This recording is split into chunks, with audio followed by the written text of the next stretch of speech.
Hi everyone. In this video, we are going to solve some interest problems, including simple interest problems and compound interest problems. So we just have two learning objectives. First, let's look at the simple interest problems. In this simple interest problem, the formula only involves four different variables. One is the interest amount, one is the interest rate, one is the principal, and the other one is the time. So let's look at the definition of simple interest. This is the interest calculated using only the interest rate, the principal, and the time. Say, here's the formula down here. Say only 4%, four variables, right? Four unknowns. Interest amount, I. P represents the principal. Principal could be the amount you deposit, also can be the amount you borrowed. R is interest rate, a percentage, and T is the time. Now, I need to mention this, that when you use this formula, the interest rate and the time have to be consistent. In other words, if the interest rate is annual rate, the time has to be in terms of years. And if the annual rate is a monthly rate, and the time has to be represented in terms of months, and so on. In real life, most of the time, you're going to see annual rate, but not always. For example, between banks, they can borrow money just for a duration for one night. They borrow the money in the evening, they return the money in the morning, next morning. So don't assume it's always annual rate. Now let's look at our first example. Find the simple interest and the final balance. So this is our first example here. Say 1,200 at 4.5% for 5 years. First of all, this 4.5% is annual rate. How do I know? Because if it is not annual rate, they have to mention that. Annual rate is the most popular one. They don't have to mention that. So it's we assume everybody knows that. But if it is not annual rate, they have to mention it, monthly rate, quarterly rate, and so on. So this 1,200 is going to be our principal because we are looking for the interest. There's only $2 amount involved in that formula, principal or the interest. So we are looking for the interest, this is the principal. There could be the amount you deposit, could be the amount you borrow. Doesn't make any difference in terms of calculation. So let's calculate the amount of interest, 1,200 times 4.5% times 5 years. I don't need to change this time because the annual rate, this is the number of years, they are already consistent. So 1,200 times 0.045 times 5. 1,200 times 0.045 times 5. Exactly 270. So that's our interest amount. Now, what is the account balance?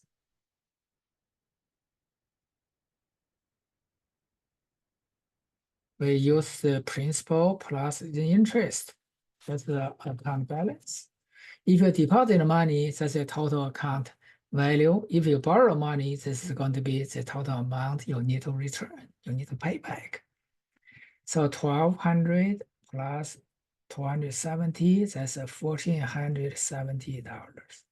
That's the total balance in the end after 5 years. Now, second one, nothing really new. We still have simple interest problem because we don't have compounding or compounded one of those two words in here. But time is not given in years, it's in days. But the rate is in years. So we have to convert time to years. So let's do that. Interest amount equals principal times interest rate times time. Principal is 2,000 times 0.15, I just convert this 15% decimal directly times 90 days. Make sure you convert days to years. There are 365 days in a year. Now, when you do calculation, also something you need to be aware of at least.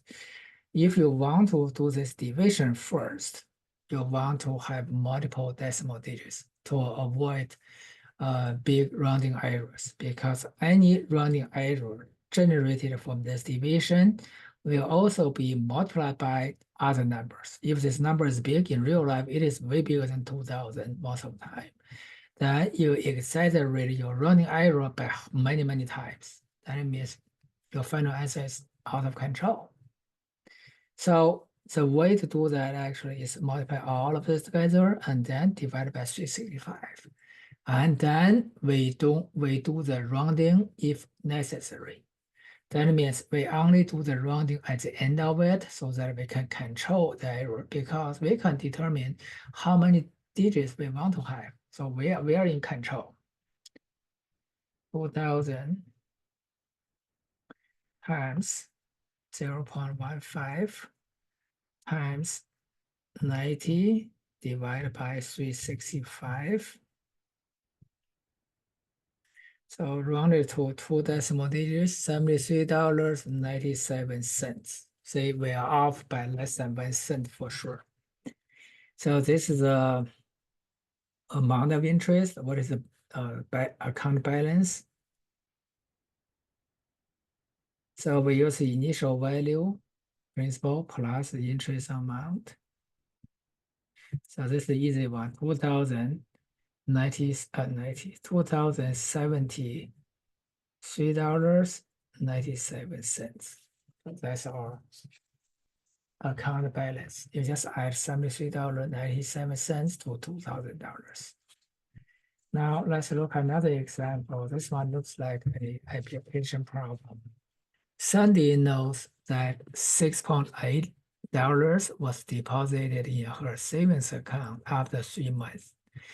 The account earns 5.5% simple interest. What was the principal? That means the reason she got this $6.8 deposit into her account is because this is the interest her account earned over the 3 month period. So in other words, we have a simple interest problem. We're still going to use the same formula, but we are looking for the principal, the initial deposit amount that earned her $6.80 interest. So after you identify the right formula to use, you need to identify which variable in the formula is your goal, is your unknown. So the other three have to be given. This is interest amount. That's why we put it on the left-hand side. We are solving for the principal. Interest rate is 5.5%. Time is 3 months. Again, I have to convert 3 months to years because interest rate is in years. This time we divided by 12 because there are 12 months in the year. If you divide it, it's 0.25, that's a nice number, but I still suggest that you don't do the division because we got a nice number just because we have this nice number here. If this is a 4 instead of 3, we're in trouble because 4 divided by 12, 0.33333 forever. You have to round it. When you round it, you generate rounding error in the middle of the calculation. So in general, this is what I do. If you want to do this step division first anyway, you just make sure you keep at least 6 to 8 decimal digits to control the error. Otherwise, I just do the calculation in one step. So 6.8 equals P times 0.05 times 3 over 12. I just divide by this whole thing on both sides. Imagine while you do the calculation using these numbers, you are going to get a single number. Whatever that number is will be a single number. Now, how do we solve an equation like this? 10 equals x times 2. How do we solve for x? We divide by 2, right, on both sides. whatever this number is beside x, divide by that. Same thing. This is going to be a number. So I divide this whole thing on both sides.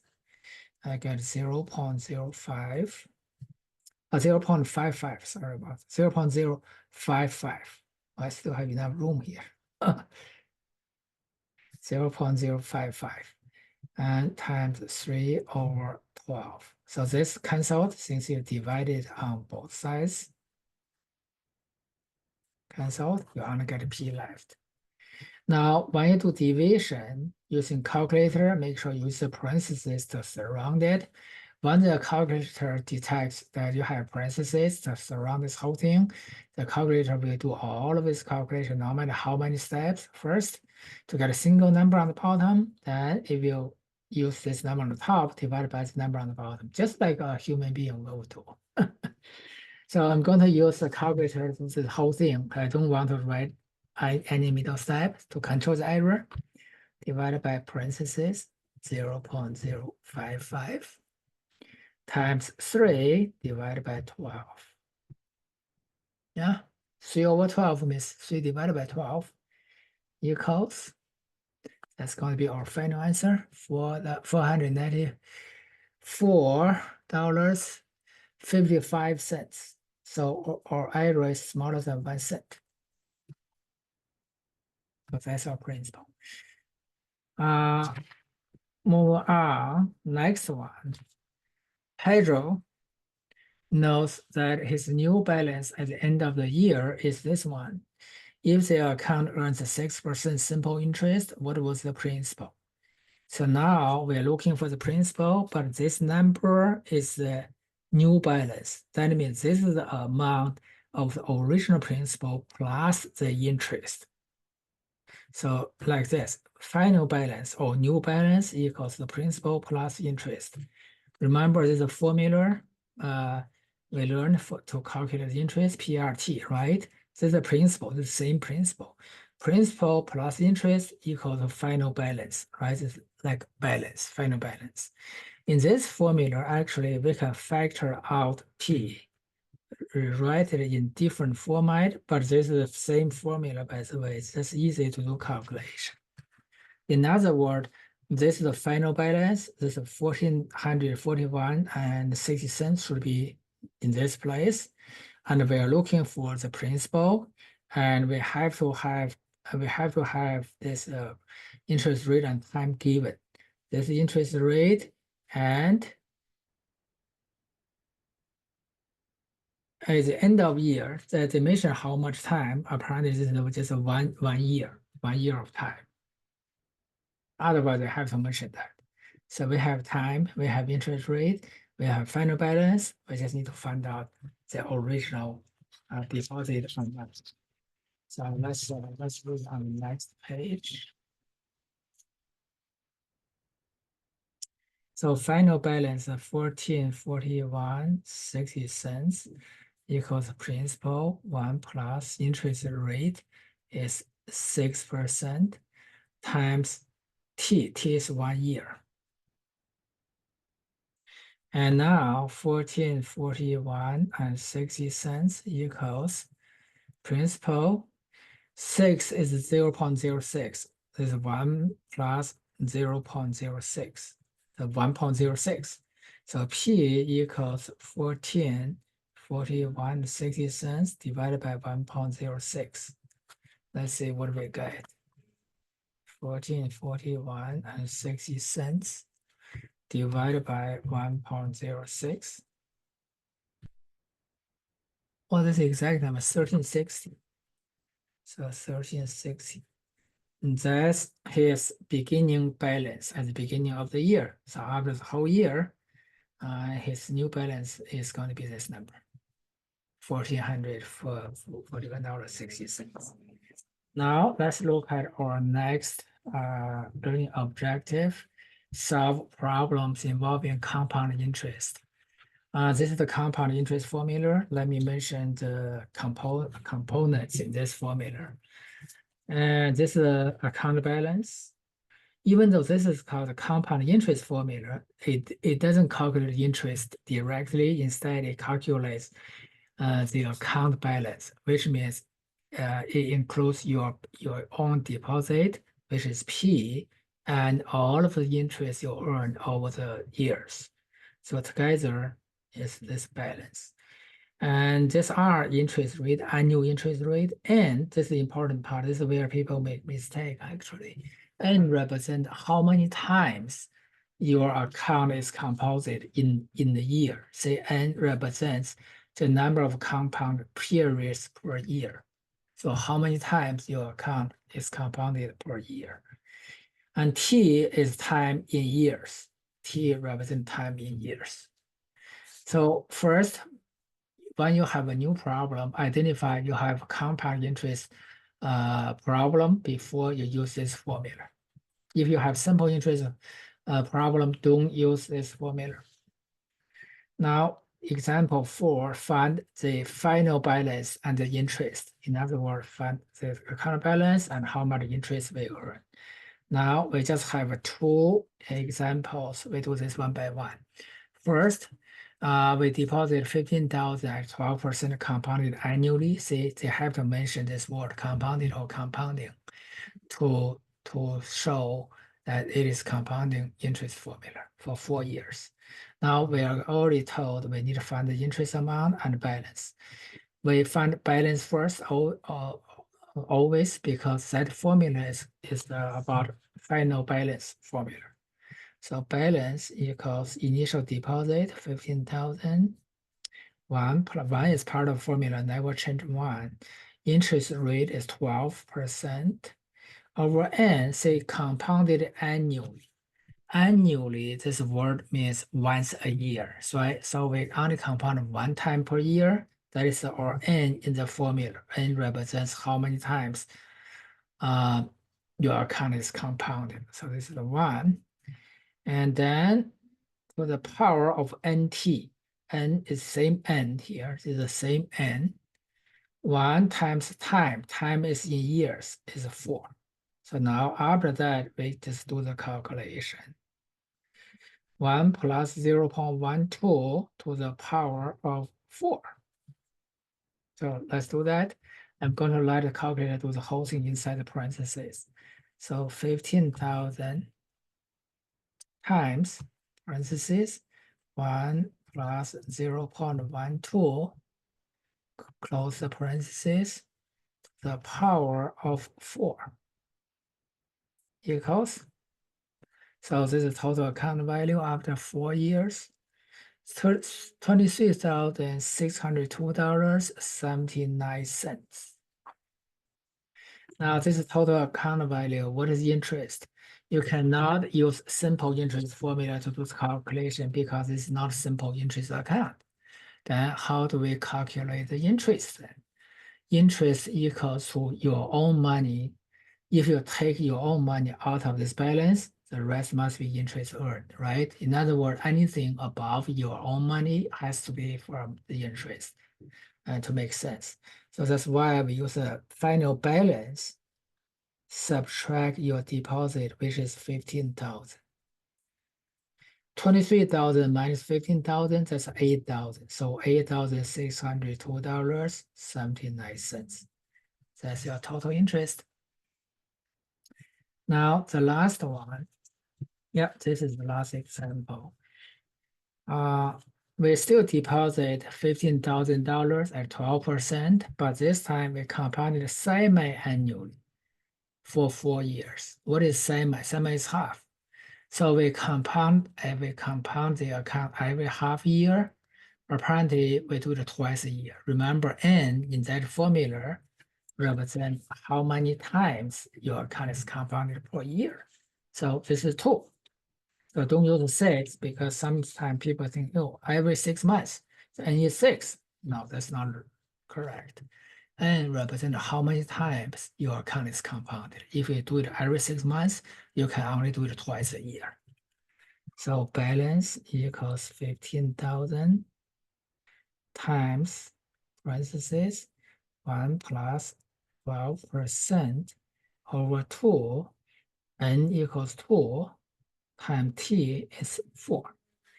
Now rewrite it in decimal form.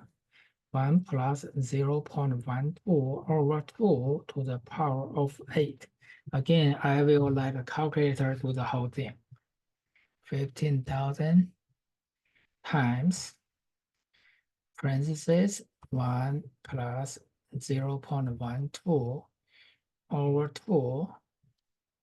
And this one going to be a little bit higher than the previous one for a reason, but let's do the calculation.